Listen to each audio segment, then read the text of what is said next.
So hello everyone, welcome you to this page of mine, context football based analogy. The reason why I've given this context based football analogy is because I'm going to be making my assertions and submissions based on giving criteria, and then I would let you decide what you think about. So today we're going to be talking about top 10 best Premier League midfielders of the modern era. I'm going to use these different criteria to make this assertion. So it's going to be the shooting, defending, attacking, assist numbers, goal scoring, individual awards, ability to dribble on the ball, ability to get out of tight spaces, and then team collective wins. So these are going to be my criteria for this video. Number 10, I have N'Golo Kante. N'Golo Kante, the reason why I have him at number 10 is because I think certain parts of his game were restricted, but his defending 10 out of 10, his ability to dribble also 7 out of 10. The assist numbers were rather quite poor, so assisting, goal scoring, individual awards were not so high because maybe he didn't have very long spell in EPL, so I will give him 5 over 10 in the other criteria. So overall, I think N'Golo Kante is a 6 out of 10 on my list,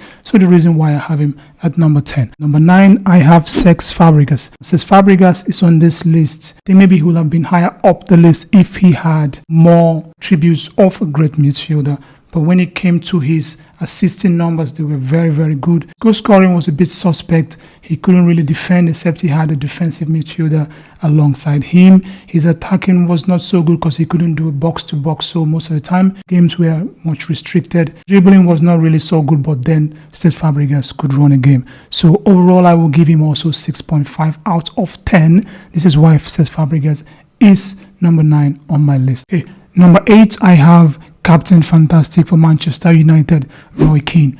I think Roy Keane is an amazing midfielder. Box to box, he was really very good at it. But I think his attacking, assisting numbers and goal scoring were not really very high up there. But I think his defending was really good. So because of this restriction in part of his games, I'm going to also give him a 6.5. So because of this, Roy Keane, my number 8. And then my number 7, I have Patrick Vieira, another captain, another fantastic leader, a man who could rally up his team to go against the best on any given day. I think he's quite similar to Roy Keane. I will also give him a 6.5. He is my number 7, Patrick Vieira. At number 6, I have one of the most complete midfielders in the Premier League era, Yaya Toure. But I will have Yaya Toure at my number 6 because I think he only decided on days which he wanted to turn up. If he was a bit more consistent, I think he would have been very, very high up the list. Yaya Toure could shoot, he could attack, defend, score, assist. Yaya Toure can dribble, he could do everything on the criteria which I have used. But I think he's number 6 because of the lack of consistency sometimes in his game. Number 5, I have one of my favorite Spanish players of all time, David Silva. David Silva, dribbling was out of this world. I think he's the best dribbler on this list. His passing game was also good. I just think certain restriction or maybe his inability to always win goals and assists is the reason why I have him at number 5. Regardless of this, he is a complete midfielder. I will give him 7.5 out of 10. I would have given him more if he had more assists and more numbers. But with Silva, amazing. I would pay to watch him any day and twice on Sundays. Number 4, I have one of the players I think recency bias have really improved his profile, Kevin De Bruyne at number 4. Yes, I know you would think, why would I have Kevin De Bruyne at number 4? Like I said, the top three, I don't think he has any of the attributes more than them. Yes, his assisting numbers quite high. His goal scoring, yes. His shooting, both right foot and left foot, were amazing. But apart from this, he doesn't run the Manchester City games. It was usually Fernandinho, David Silva, and then he moved to Rodri, Stones, Bernardo Silva. So he wasn't running the games, but his assisting and goal scoring were really up there. He can't really do much in tight spaces, and his dribbling was also quite suspect. So for those of them I have in top 3, I think they do most of these things better than him. So number 4, Kevin De Bruyne. At number 3, I have one of the most technically gifted English players of all time, Paul Scholes. At number 3, I have Paul Scholes, one of the greatest technically gifted players in English Premier League history. He's my number 3 because I think some part of his games were a bit restricted. Maybe because he didn't win a lot of individual awards, which I can't really know why that is the case.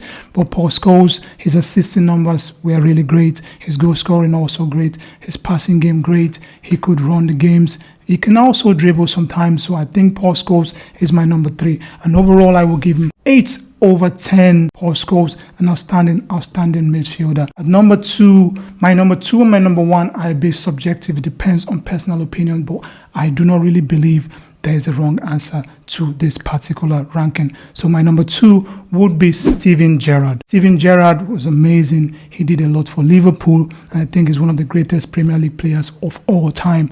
Assist numbers great, shooting great, dribbling great, running game. He can do everything you want a midfielder to do, and twice on Sundays he could also do them. So, but the reason why I have Frank Lampard at number 1 is because I think Frank Lampard actually achieved a lot as a midfielder. He was the only midfielder to have more than 10 or 20 assists, goal and assists for 10 consecutive seasons. I think that takes a lot to do. His assist numbers is up there with the best. His goal scoring is also up there with the greatest strikers.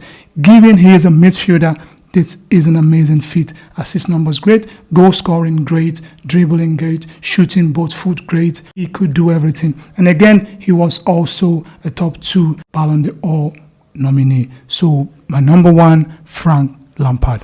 You have seen this list and I want to know what you think in the comment section. If you think I should make any alterations to this list, please do let me know. Thank you very much and I hope to see you again.